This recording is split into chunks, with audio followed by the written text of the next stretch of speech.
Yep, relax your back when you're doing that. Got the mat here, the roller, and great way to adjust your back. If you don't have a chiropractor, I can feel that roller rolling up and down my spine, and I get a crack all the way up and all the way down.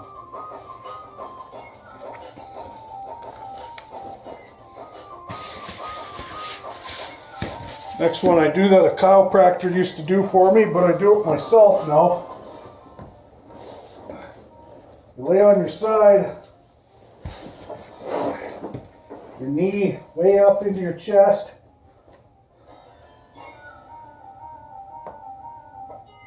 And then arm back. You'll feel a stretch in your front deltoid and in your chest. And all along your lower back and the side of your glute. You want to try to get your hand right down to the floor. Hold it. Okay, and I did get a crack there. The other side. Body straight, leg straight, top leg, knee up into your chest or as far as it can go. Hold that knee there, and then let that arm go back. And just relax, let your back crack.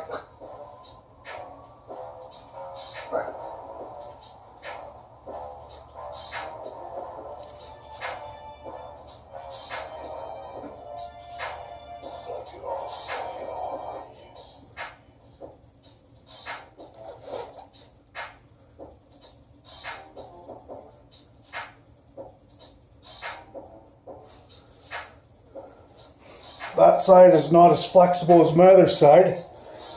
I got to work on that. Actually got to work on balancing my body out more. This is when my back did go out back in 2000. Went out on the right hand side, on left hand side, sorry, this side. And this is the side where I'm less flexible. Flexibility comes in time. You just got to keep working on it and keep stretching. And a lot of us are guilty of not stretching, but these things are all important, especially as you get into your 40s. Stretching everything out, hamstrings, lower back, shoulders, groin. This is a good groin stretch here. Sit straight on the mat. Feet together. And don't force it. You don't want to pull a groin muscle. Just let it relax.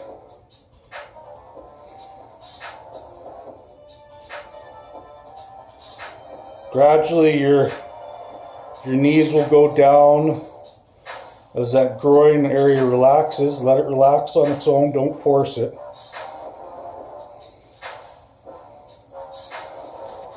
Mind you, this is all before a biceps and tricep workout.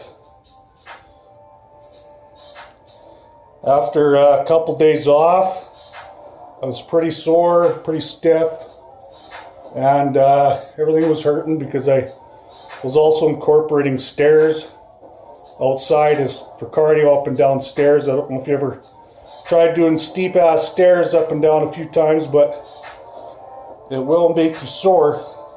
And it all adds up. Plus I was doing a lot of posing and contracting and flexing my abs and doing the wasp waist, and it all adds up. but I got my rest in,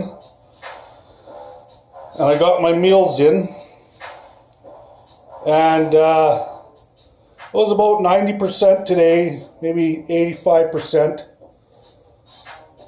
So that's why I'm really working into this workout slow, and you know, some stretching. That'll help you recover.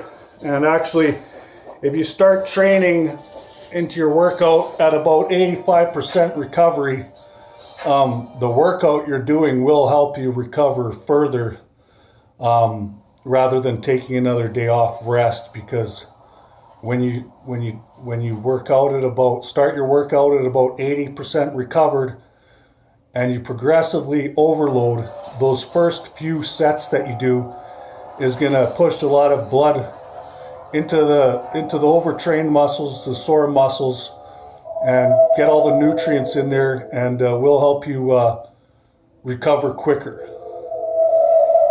So sometimes you don't always have to feel 100% to go to the gym and work out, because if you're at 75%, 80%, getting that blood flow into the muscles will push you into that extra recovery that you need.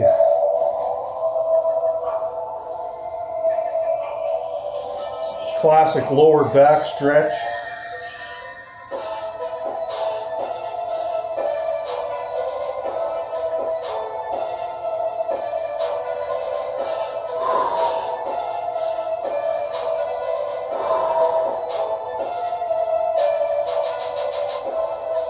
Keep bringing out the fingers further and further.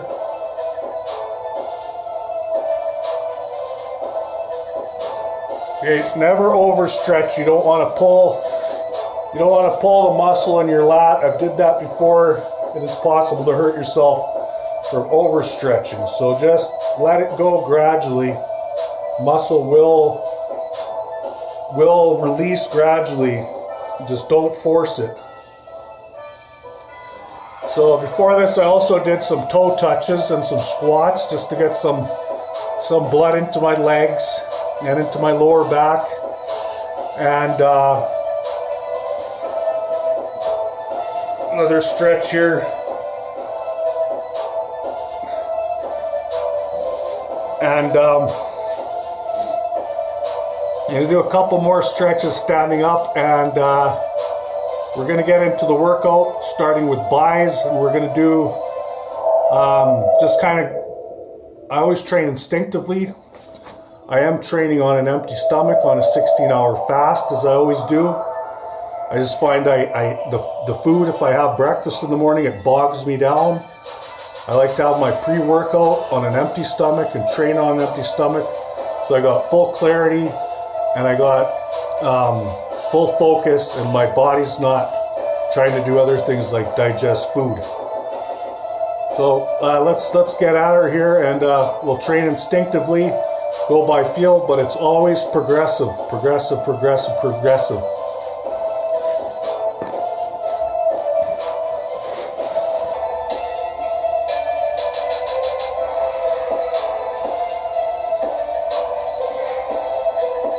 Okay, let your front deltoid stretch. Okay, lower back arched. I'm slightly standing on my tippy toes, and I got my chest held up high, and I'm just bringing those arms back. I'm getting a good stretch in the front delts and in the chest.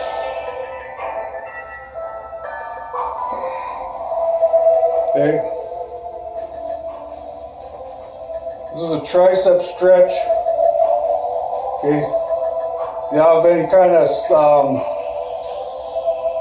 scar tissue there from old injuries, you can work that out. This is a way to massage that out. I always believe in massaging out scar tissue yourself, just using your finger and starting at, you know, the top of the elbow here, applying pressure and just moving it out. I did a lot of self-massage with injuries, you know, using the thumb and moving out the scar tissue in my front deltoids. Yeah, get a good stretch in the back of that tricep area. I'm going to be doing a lot of overhead dumbbell extensions, overhead rubber band extensions.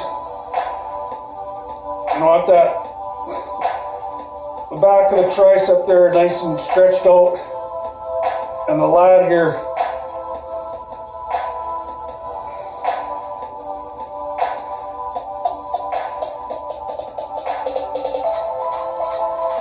okay, shake it out.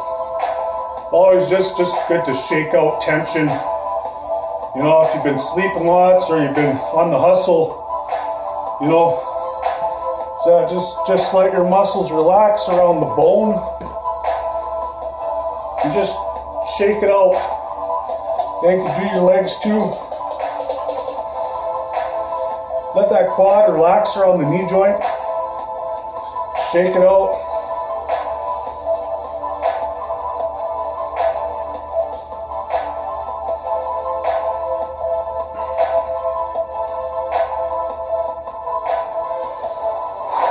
Some deep breaths. Crack the back a little bit. And do some shoulder rolls.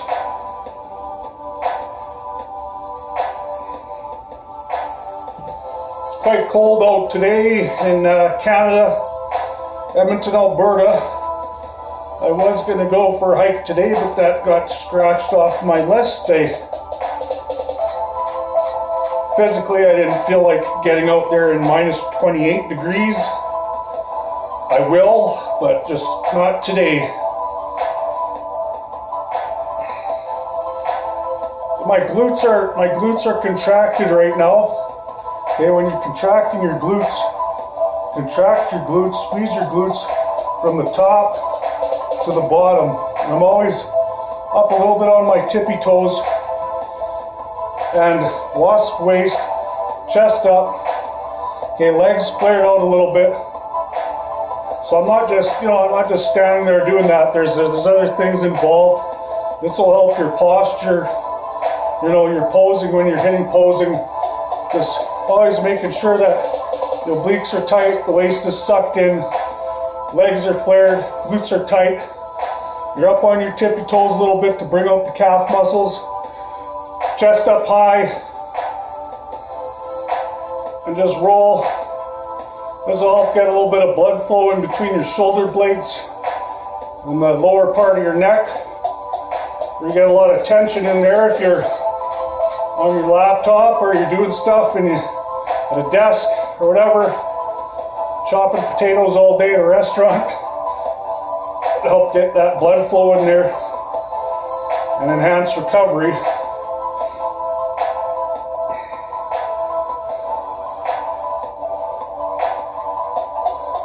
Okay, now the other way, roll forward.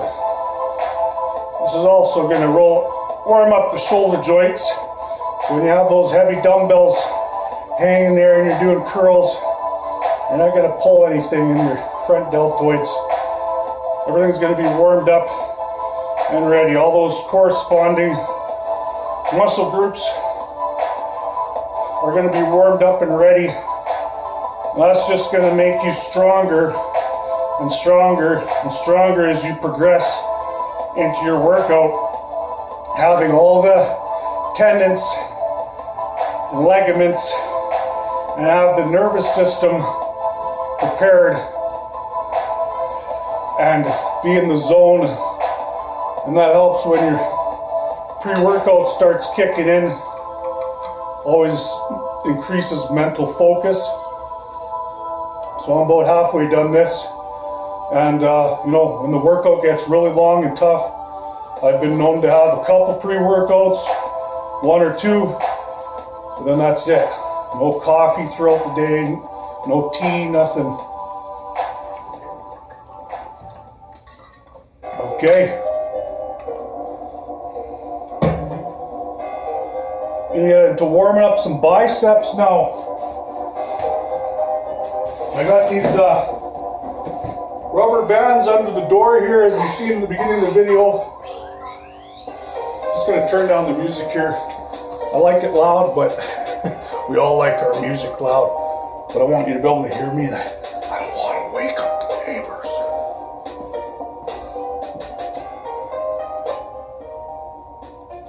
That's not too shabby. So yeah, so these are my older bends. I have had these for like 4 years now, and they're holding up pretty damn good. But I got them under the door there. The handles under the door, and I got the door closed. Okay, you don't need a lot of room for this.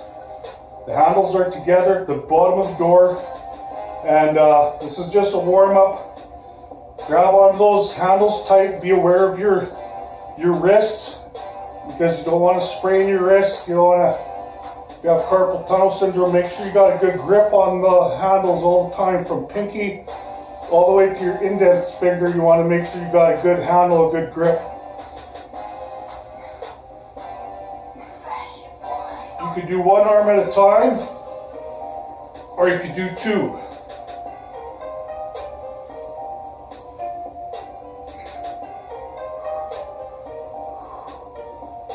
And when you come to the top, bring that wrist out so your pinky finger is coming towards you. And that's going to give you a good bicep contraction at the top of the movement, turning that pinky inwards.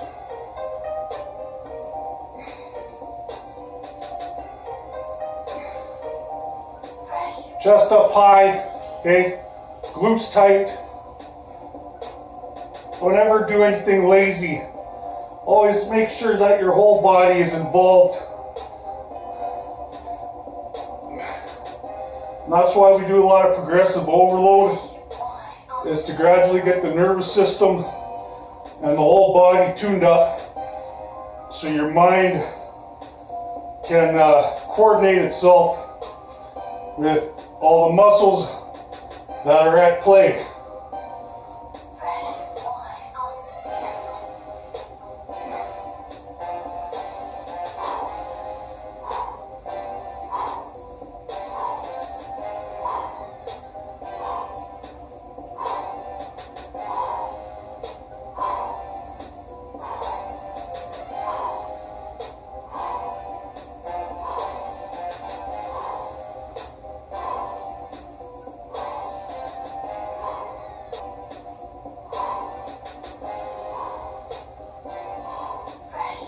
Okay, we make it a little bit harder now. It's going to take a step back.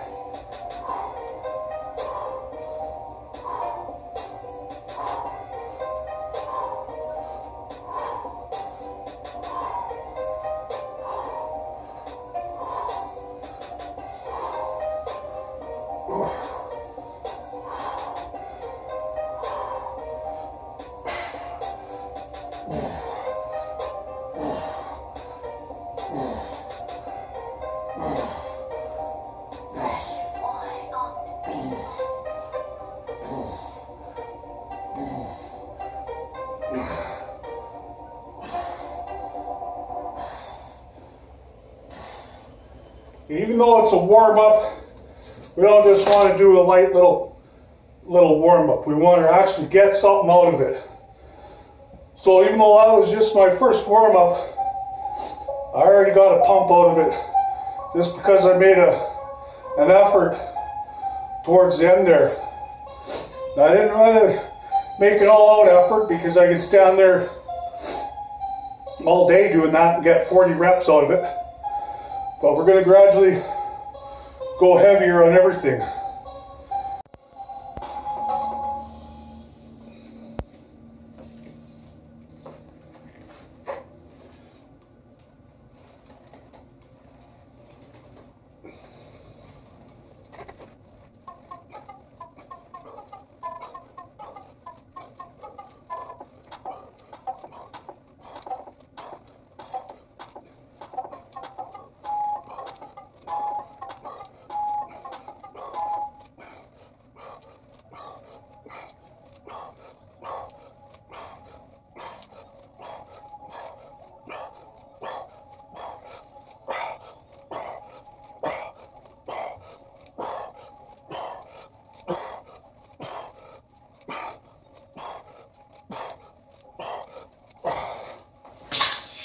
High reps, still to failure, even on the progressive overload. As we get into the heavier weights, Even the high reps are going to be till failure. That's intensity. That's how you kill it. That's how you fry it. Even on your warm-up sets, your progressive sets, maybe it's 25 reps, 30 reps, you go to failure. On all your sets, go to failure. Okay, so back to the bands underneath the door. I'm just doing one arm. Going heavier now. I added another band, so I had 3 on there for the first set. Now I got 4. And this is going to be an all-out set. Whether I get it in 10, 12, 15, it's going to be till failure. And it's a little heavier, so I'm gonna brace myself. Okay.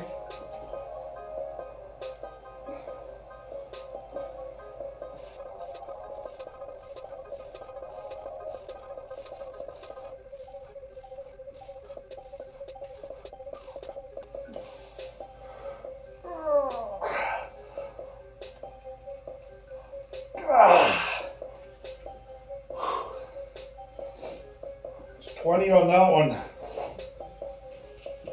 Yeah.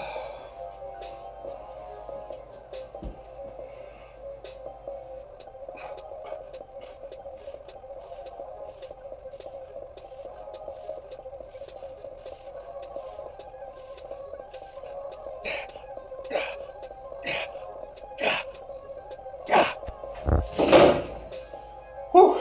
I almost lost my balance there. You can tell this is my weaker arm. I usually lack about maybe 3 reps on this arm where I really gotta fight. So in order to bring up the other side, you definitely gotta fight to try to get as many reps in as you did on the other arm. Maybe that's because this is the arm I broke in half when I was a kid. I'm not sure, but most people, whether you like it or not, most people have a dominant side and a weaker side. So I do unilateral training. They call it, where you do one side at a time. Like, do one shoulder raise, and if I can get 10 out of this, then obviously I'd have to try to get in 10 out of my other arm, even if I had to swing it a little bit to get in those last couple reps to try to bring everything in balance. And posture too. A guy might look lopsided because he's standing to the side all the time. Sometimes when you're tired, your posture sucks. You don't always have the best posture, but of course, if you're on a bodybuilding stage, you have to make sure your posture is perfect. On to the next set. Going to do some seated bicep curls, one at a time.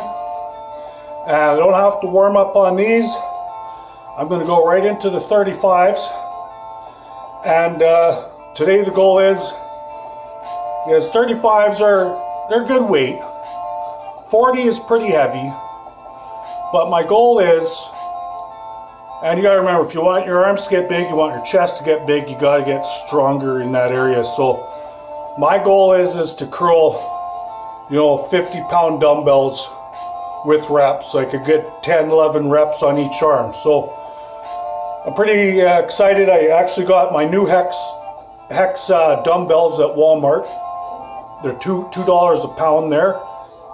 And got 235 Hex dumbbells I got for $155. And I'll show you a little trick later to taping some 5-pound plates, duct taping 5-pound plates on each side to make them into 45 pounders and so on, to improvise, And we're going to get into these, and I don't know how many reps I'm going to get, but it doesn't really matter as long as you go till failure. On my new bench here, also got, it's a retro old school, probably about from the, I'd say 1975. It's got the chrome leather. It's probably hardly been used. So I'm nice and sit straight up, and I'm at a good level right now to grab the dumbbells, and we're gonna give her shit.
That's complete control, no swinging, perfect posture, perfect squeeze with every single rep. I think I got about 30 there, so that's 15 reps per side.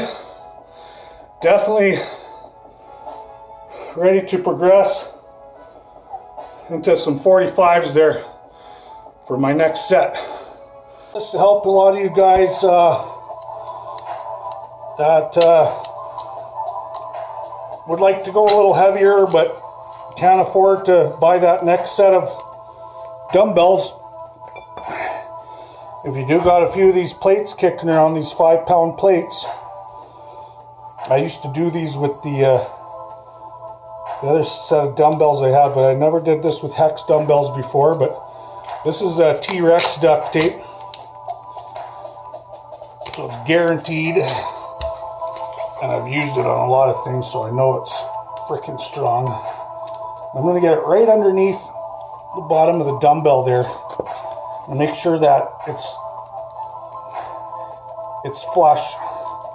These dumbbells seem to be a little bit on the oily side. Okay, the dumbbells seem to be a little bit on an oily side. This is my first time using them, so I'm gonna, that's probably just from the manufacturer putting the polish on them. I'm gonna spray them with some rubbing alcohol and go at that again.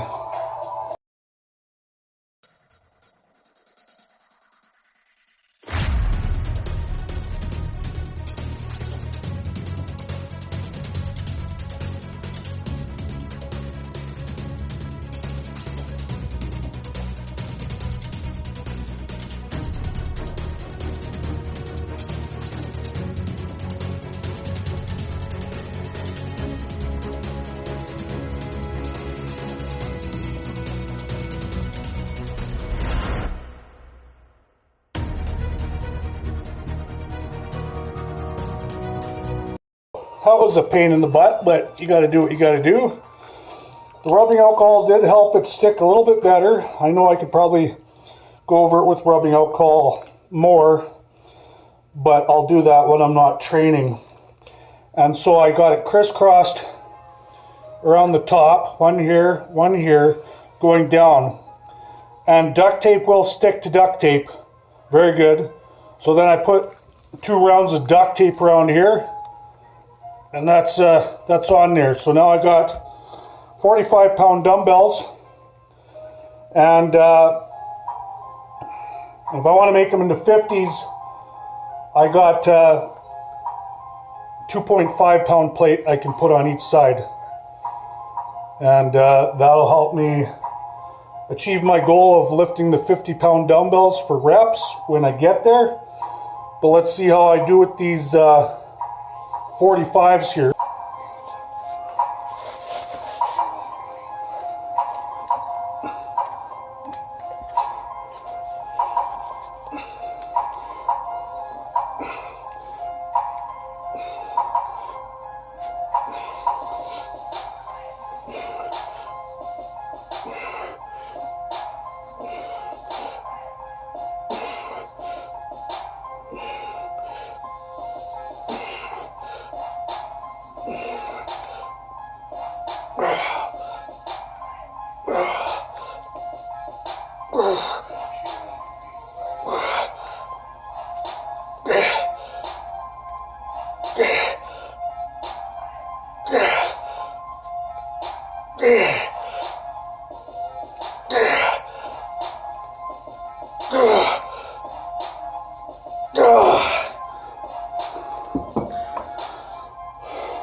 That was 11 on each arm. 50s, here we come. Why stop there? 55s, 60s.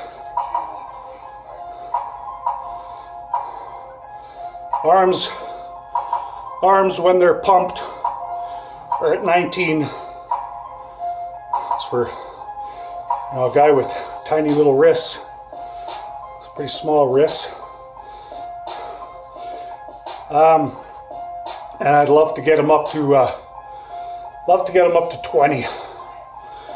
I'm sure every guy out there that wants to get big and jacked, 20 is always the freak show size.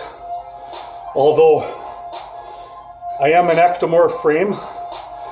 You know, when I started training, I was 140 pounds fresh out of high school. I wasn't skinny fat, I was just skinny and muscular, skinny, 140 pounds.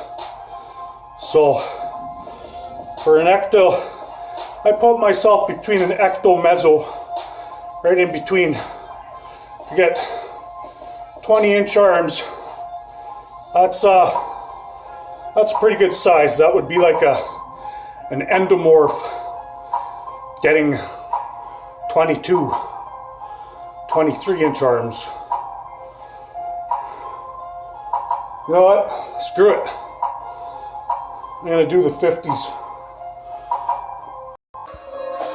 That's the ugly 50-pound dumbbell. So 35 with a 5-pound taped on each side, and then a 2.5-pound taped on each side. T-Rex gets her done. Yeah! Got the wraps on now, and we're going to do the 50s. Hopefully you get 16 total, 8 on each arm.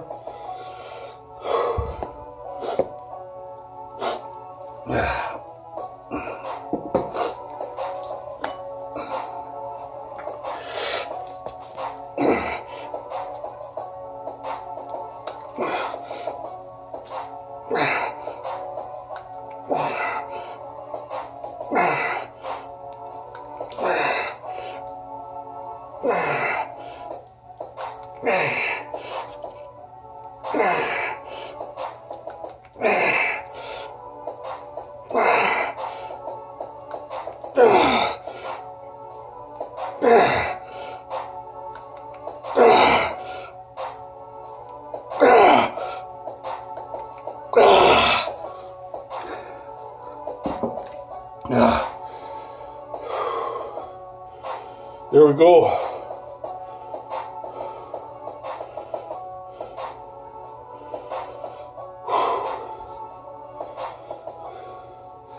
And the workout's not done yet.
Ooh.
As Arnold would say, hard as steel, hard as...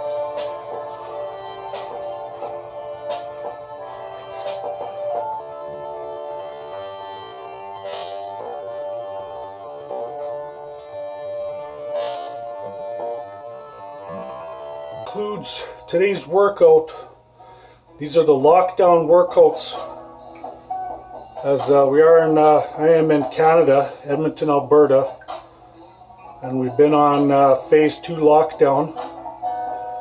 I just noticed this last week and a half that non-essential businesses are starting to open up now. The gyms haven't opened yet. Our cases are down in Alberta around 600 a day, and I really don't know what's going to happen from here, but the Canada Emergency Benefit is running out in a couple months, so I'm looking for a job and pretty much take anything, well, not anything, but looking for something not too labor extensive, not too boring. You know, I'm thinking like a night stockman. So after this lockdown is released, it'll be all about getting ripped and jacked while holding down a full-time job. Yeah! If you like the video, please like and subscribe. I got your back. You got mine. Let's do this. Yeah!